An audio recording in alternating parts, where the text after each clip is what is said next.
Today I ducked up by peeing in a litter box. It gets so much worse. This happened a few months ago and it has taken this long for me to type it up because it is probably the most brutally embarrassing thing that I have ever done. I'm not using a throwaway because that sounds like a lot of work. Setting the stage, I'm 24, the rest of the people in this story are around my age, maybe 20 to 25, it doesn't really matter. We were at my friend Jay's house drinking. Jay lives in a co-op house with 20 plus people living there and probably as many bedrooms. So my friends and I like to drink. It isn't the greatest hobby and I'm sure there are better things we could be doing with our time, but for now, we're happy. On this night, for whatever reason, we decided to really drink. I think the phrase that I used was "let's get drunk like it's high school." Jay and a few friends had just returned from a couple weeks long festival and we were all excited to see them, and apparently the best way to express that excitement was by partying with Handel's 1.75 liters of very cheap whiskey. Now, as anyone who binge drinks knows, there is a certain point you reach where it feels like the alcohol is no longer affecting you, that you can just keep drinking and drinking. We all hit that point at some point during the night, but kept on trudging along. I could probably write a whole book of Today I Ducked Ups off of the things we did that night: puking inside a mascot helmet, peeing on a friend's shoes, fighting a tree, etc. But this Today I Ducked Up actually doesn't even take place until long after we called it a night and went to bed. Let me back up a little bit. So as the morning wound down and we all headed to wherever we were sleeping for the night, I ended up naked in Jay's bed with her. Fun was had, well, as much fun as two incredibly sloppy drunk people can have, and we passed out for what I assumed was going to be a very heavy sleep. So imagine my surprise when a few hours later I was suddenly wide awake. Now, this wasn't your normal waking up. As I woke up I realized a few things. I was standing in the middle of Jay's room, I was still naked, I was still very drunk, and I had to pee, badly. Not like, okay let me put some pants on and run to the bathroom badly, I mean like I had maybe 2 seconds until 1 liter of whiskey, and probably no water, came flooding out of my disappointingly limp noodle in whatever direction it happened to be pointing at. Guys, I'm not proud of this, but I panicked. I didn't see a cup or a jar anywhere, but what I did see was Jay's cat's litter box. I didn't have time to weigh my options, I didn't have time to think about the ramifications, I just ran over and started unloading into that poor receptacle. There was so much pee, it just kept coming.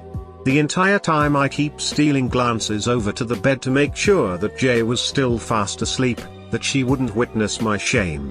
At this point I have filled the litter box, the litter has stopped soaking up my urine and is now just floating in it. I have reached peak shame, this literally couldn't get any more embarrassing.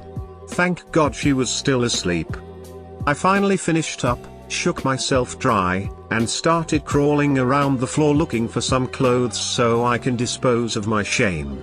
The whole time I'm paying very close attention to Jay, I do not want her to wake up. As I am crawling right next to the bed, not recognizing any of the stuff I'm finding, Jay's eyes open wide and a few things become instantly clear. Jay does not have a cat. I am not in Jay's room. This is not Jay. In fact, this is a long-haired, very confused and very quickly getting angry man. My brain just short-circuited at this point. I started trying to mumble an apology about how I thought this was someone else's room and I didn't live there and I was lost. He wasn't having it, granted he was barely awake himself. He just tells me to get the duck out of his room, and then I stand up and he realized I'm naked. The last thing he said to me was, "And you're ducking naked? What the duck?" Before I apologized again and ran out of that room. I left the room, realizing it's light out, people will be waking up any minute now, and I am still butt-ass naked. Oh yeah, I was also on the 3rd floor of a house with 20 identical unlabeled rooms. I had fallen asleep in a room on the 1st floor. I ran around that house for 20 minutes trying to find some rhyme or reason. I was still very drunk. I finally found a dish towel to wrap around myself, which gave me a bit more confidence, and I started logically going about this. Finally found the room I fell asleep in, because I left the door wide open, with Jay still fast asleep none the wiser. I climbed back into bed and to this day, she has no idea about my early morning adventure. My drunk ass had slept walked up 2 flights of stairs and entered some random room thinking it was the bathroom before I, thankfully, woke up. I was so embarrassed in the morning that I left with a shirt over my head in case the guy saw me and just ran to my car. Never got brought up and as far as I know, the guy doesn't even remember it. Today I ducked up by creating a mini misogynist and starting a violent feminist uprising in my preschool classroom. This actually happened today, typing this up on my lunch break while the kiddos are napping. Background: I am a male teacher that works at a preschool attached to a church. I am not religious. This morning, I saw one of my male students hit a girl. I pulled him aside and explained to him why he shouldn't hit anyone, but especially not girls because he's a boy. He asked, "Why especially not girls? Does that mean I can hit boys and not get in trouble?" Being that we are attached to a church, and because I honestly didn't have a better answer on hand, I thought it would be safe to reply, "No, you need to always keep your hands to yourself, but God made boys stronger than girls so we can protect them, not hurt them." God damn it, I was wrong. Big mistake. The little boy seemed to have an aha moment in his head, as the idea clicked in his mind. "Okay, I won't hit girls. I will be strong and protect them," he says. After a few more minutes of time out, and apparently mulling over the mildly misogynistic thought I just inadvertently planted in his head, I allowed him to go back and play. Immediately, I knew I had ducked up. Did you know that boys are stronger than girls? He's running around the room telling everyone with ears that boys are stronger than girls, quickly earning the ire of the girls in the class. Now, mind you, this is a stage of development where most of the girls in the class are actually bigger than the boys. The tallest of which immediately claps back at him, "Nuh-uh. I'm bigger than all the boys in here, and I'm stronger too." He says it doesn't matter. "Mr. Soprano just told me that God made boys stronger than girls so we can protect them. Right, Mr. Soprano?" I literally face-palmed. I weakly tried to walk it back, saying, "Well, some girls are stronger than boys, but we should really just all keep our hands, oh my god." I was interrupted by the girl screaming at Tarak as she punched the boy square in the stomach, and all of the girls stanced up to fight all of the boys 1v1. It was madness. I could see seething hatred oozing from the eyes of the girls. They were bloodthirsty after their strength was questioned. One girl started pretending to use force lightning on a boy. I got them to settle down, and had talks with all of them about keeping our hands to ourselves and not hitting anyone regardless of gender. I still heard bickering under their breath of which sex was the strongest, but I at least ended the violence. Crisis averted. Encounter with entitled parents in the pediatric emergency room. My 3-year-old daughter was diagnosed with bacterial pneumonia and we ended up in the emergency room because she was struggling to breathe. Pneumonia is very serious. She was put on a nebulizer and O2, and given an 4 for more meds while we waited for a room to open up in the PICU. The emergency room was pretty full. The rooms are small, and you share them. There is a curtain that divides them. There are no doors, just another curtain. Around 4 p.m. a family arrives with mom, dad, 5-year-old daughter. The mom briefly looks in on my side of the room and could see my toddler laying in the bed hooked to machines with an 4. It's obvious that this isn't a stubbed toe. So I can't help but hear the parents explaining why their kid's in the ED. Stomach pain. Meanwhile the kid is asking for something to eat. She sounds quite perky. Parents insist she has a kidney infection. Whatever, I don't know her history, not interested. So my daughter was given a steroid through her nebulizer to help open her airways.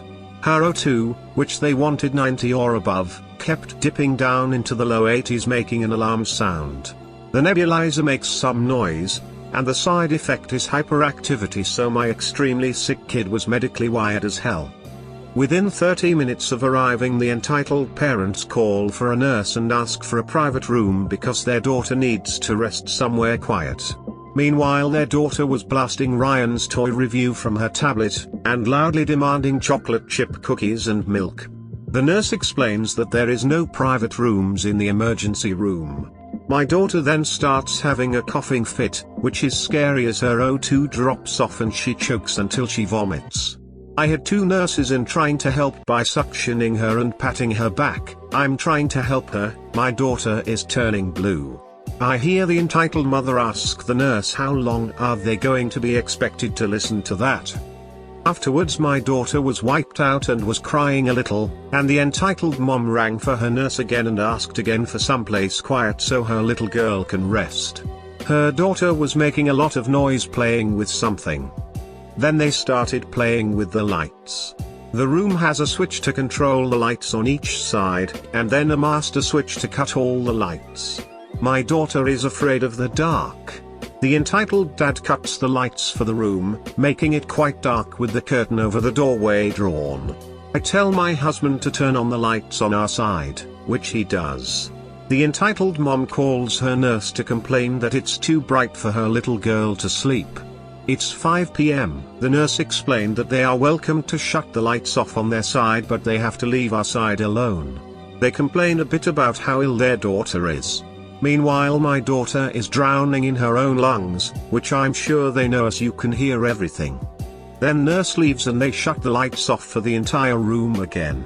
My husband immediately turns ours on and calls through the curtain that we need our lights on. Silence. Our nurse comes in to attend to my daughter's floor and they attempt to get her force us to have the lights off. Our nurse basically tells them to knock it off. Then they start pushing for more space. They attempt to push our chair away where my husband is sitting. They put their chair way over on our side of the room, pushing the curtain into our faces essentially. My husband pushes it back. They call and complain. Rinse and repeat. Finally a room in the PICU opens up and we are told that we would be admitted in an hour. Entitled parents complain that they asked for a private room first. The nurse explains that we are being admitted, not being given a private room in the ED. The EP demand they be admitted first because their daughter is so much sicker. The nurse says that there is no reason for their daughter to be admitted as she is just constipated and as soon as she poops they will be free to go. The parents start freaking out. So that's my story of how the parents of a little girl who needed to take a shit felt they were more important than a little girl with pneumonia. Embarrassing experience buying a pregnancy test.